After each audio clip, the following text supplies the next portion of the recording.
आपण माने जदि आपणकर भाई को किंबा भौणी को हृदय भल पाउथांती ताहले आजिर एई भिडियोटी आपण मानक पाई बहुत ही गुरुत्वपूर्ण अटे। दयाकरी भिडियोटी को शेष पर्यंत निश्चय देखंतु। आज आपणक पाई एक सुंदर विषय वस्तु रही अछि।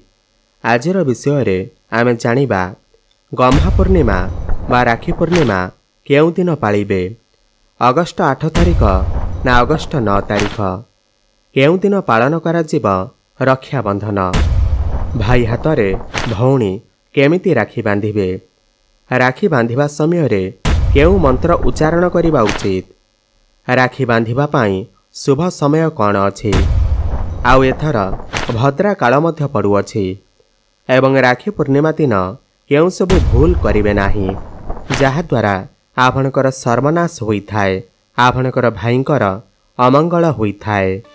एवं एथरक भद्रा काल मध्य पड़ुअछि।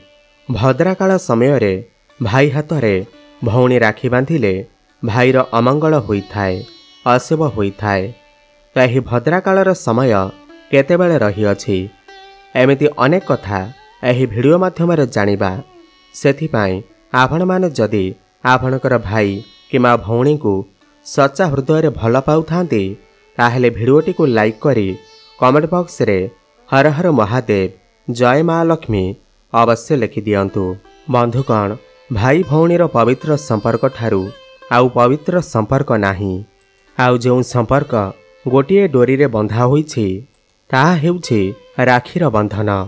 भौणीटीए ता भाई हाथ रे बांधि दिए राखी आउ मागे तार सुरक्षा ता भाई पाखरे।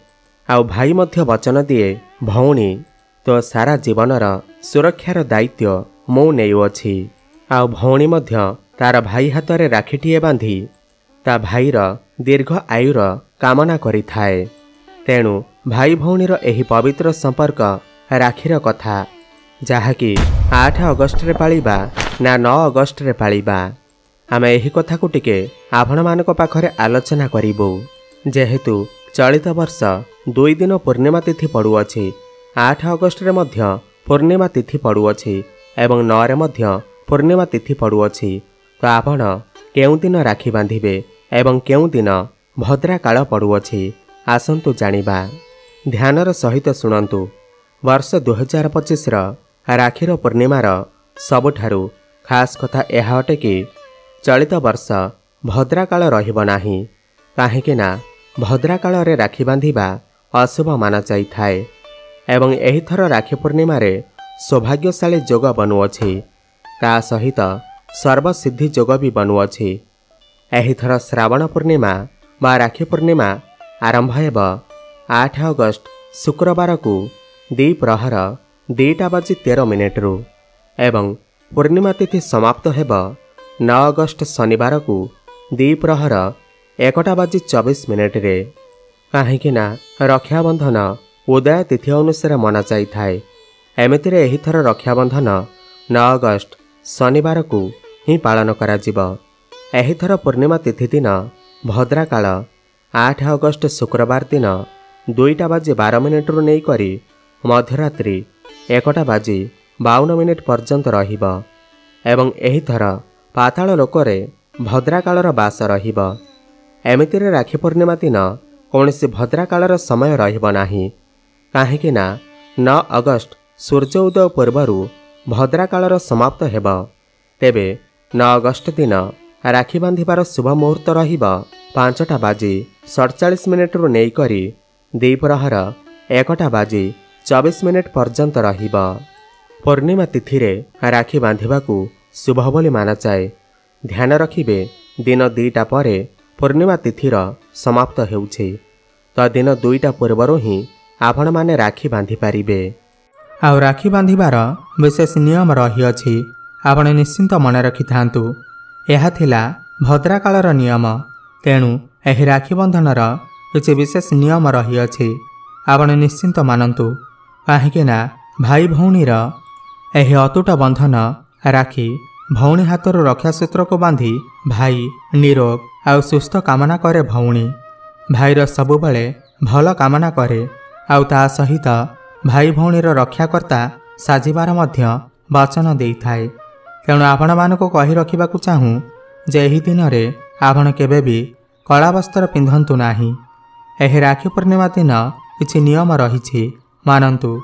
ଆଉ ଦେଶୀ ଘିଅର ଦୀପ ଆପଣ ଲଗେଇଲେ ଅତିଶୟ ଶୁଭ ହେବ।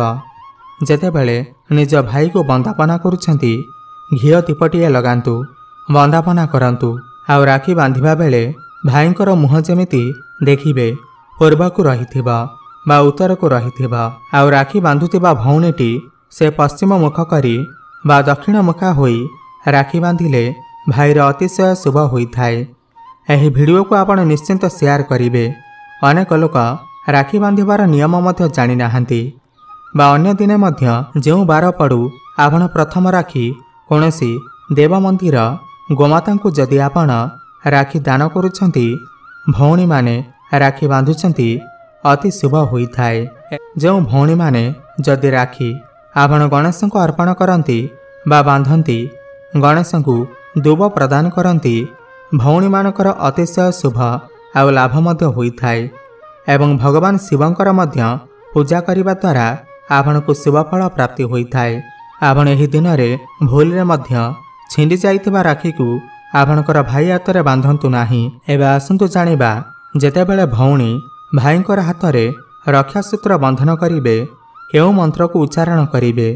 ମନ୍ତ୍ର ଉଚ୍ଚାରଣ କରିବା ନିହାତି ଜରୁରୀ, କାହିଁକି ନା ଯେତେବେଳେ ଭଉଣୀ ତାର ଭାଇ ହାତରେ ରକ୍ଷାସୂତ୍ର ବନ୍ଧନ କରୁଛି, ତାର ଅର୍ଥ ମୋ ଭାଇକୁ କୌଣସି ବିପଦ ଆପଦ ନ ଆସୁ।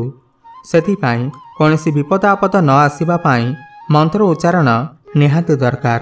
ମନେ ରଖନ୍ତୁ ମନ୍ତ୍ର, ଜେନ ବଦ୍ଧ ବଳିରାଜା ଦାନବେନ୍ଦ୍ର ମହାବଳ ତେନ ତ୍ୱା ମନବତ୍ନାମି ରକ୍ଷାମାଚଳ ମାଚଳ।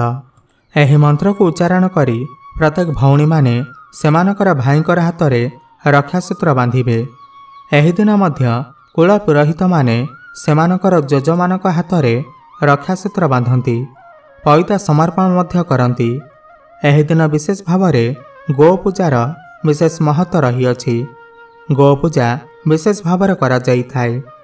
ଏହି ଦିନ ଗୋରୁ ଗାଈମାନଙ୍କୁ ଚନ୍ଦନ ସିନ୍ଦୁର ଫୁଲମାଳ ଆଦି ଦେଇ ପୂଜା କରାଯାଏ ଏବଂ ପିଠା ଭୋଗ କରାଯାଏ। ଯେଉଁ ପିଠା ଭୋଗ କରାଯାଏ ସେ ପିଠା ଗୋମାତାଙ୍କୁ ଖାଇବାକୁ ଦିଆଯାଏ। ଆପଣ କେବେ ହେଲେ ବି ରାକ୍ଷୀ ପୂର୍ଣ୍ଣିମା ଦିନ ଆମିଷ ଭକ୍ଷଣ କରନ୍ତୁ ନାହିଁ। ଏହି ଦିନ ଆପଣ ସାତ୍ୱିକ ଆହାର କରନ୍ତୁ। ଖାଲି ସେତିକି ନୁହେଁ, ଯେଉଁ ଭାଇମାନେ ଏହି ଦିନ ଉପହାର ରାକ୍ଷୀ ପଇସା ବାକି ରଖନ୍ତୁନି, ନିଶ୍ଚିନ୍ତ ଭଉଣୀମାନଙ୍କୁ ପ୍ରଦାନ କରନ୍ତୁ। ଆଉ କ'ଣ ପ୍ରଦାନ କରିବେନି ମନେ ରଖିଥାନ୍ତୁ, ଭାଇ କେବେ ବି ଏହି ରାକ୍ଷୀ ପୂର୍ଣ୍ଣିମା ଦିନ ଚପଲ, ଦର୍ପଣ ଆଉ ରୁମାଲ ଭଉଣୀକୁ କେବେ ବି ପ୍ରଦାନ କରନ୍ତୁ ନାହିଁ। ନହେଲେ ଭଉଣୀ ସହିତ ଆପଣଙ୍କର ସମ୍ପର୍କ ଆଗକୁ ବିଚ୍ଛିନ୍ନ ହେବାର ଅଛି। ଆଉ ଏହି ଦିନ ଯଦି ଆପଣ ବୃନ୍ଦାବତୀଙ୍କୁ ଆପଣ ନାଲି କପଡ଼ା ସହିତ ଆପଣ ଶଙ୍ଖା ମଧ୍ୟ ଅର୍ପଣ କଲେ ଅତିଶୟ ଗୃହର ମଙ୍ଗଳ ହୋଇଥାଏ। ଆଉ ଏହି ଦିନ ଭଉଣୀ ଭାଇର ଏହି ପବିତ୍ର ସମ୍ପର୍କ ସୁଦୃଢ଼ ରହୁ, ଏତିକି କେବଳ କାମନା କରିବା ସହିତ ଏହି ନିୟମ ନିଶ୍ଚିନ୍ତ ମାନନ୍ତୁ। ଏବେ ଜାଣିବା, ରାକ୍ଷୀ ବାନ୍ଧି ସାରିବା ପରେ ଭାଇ ଭଉଣୀକୁ କ'ଣ ଉପହାର ଦେବେ। ଶାସ୍ତ୍ର କୁହନ୍ତି, ସବୁଠାରୁ ଶୁଭ ଉପହାର ହେଉଛି ସୁବର୍ଣ୍ଣ। ଆପଣଙ୍କର ସାମର୍ଥ୍ୟ ଅନୁସାରେ ଆପଣ ଆପଣଙ୍କର ଭଉଣୀକୁ ସୁବର୍ଣ୍ଣ ଉପହାର ଦେଲେ ଅତିଶୟ ଶୁଭ ହୋଇଥାଏ। ତେଣୁ ଆପଣ ଆପଣଙ୍କର ସାମର୍ଥ୍ୟ ଅନୁସାରେ ସୁବର୍ଣ୍ଣ, ରୂପା ଏହିସବୁ ଉପହାର ଦେଇପାରିବେ। ତା ସହିତ ବସ୍ତ୍ର ଉପହାର କରିପାରିବେ, କିଛି ଅର୍ଥ ରାଶି ମଧ୍ୟ ଦେଇପାରିବେ। କିନ୍ତୁ ଭୁଲରେ ବି କେବେ ବି ଭଉଣୀଙ୍କୁ ଉପହାର ସ୍ୱରୂପ ଫଟୋ ଫ୍ରେମ୍, ରୁମାଲ, ଚପଲ, ଲୌହ ଉପକରଣ, ଦର୍ପଣ, କୌଣସି ଧାର ଥିବା ଦ୍ରବ୍ୟ ଏହିସବୁକୁ କେବେ ବି ଉପହାର ସ୍ୱରୂପ ଆପଣଙ୍କର ଭଉଣୀକୁ ଦେବେ ନାହିଁ। ଏହାଦ୍ୱାରା ଭାଇ ଭଉଣୀଙ୍କ ମଧ୍ୟରେ ଯେଉଁ ସମ୍ପର୍କ ତାହା କ୍ଷୁର୍ଣ୍ଣ ହୋଇଥାଏ।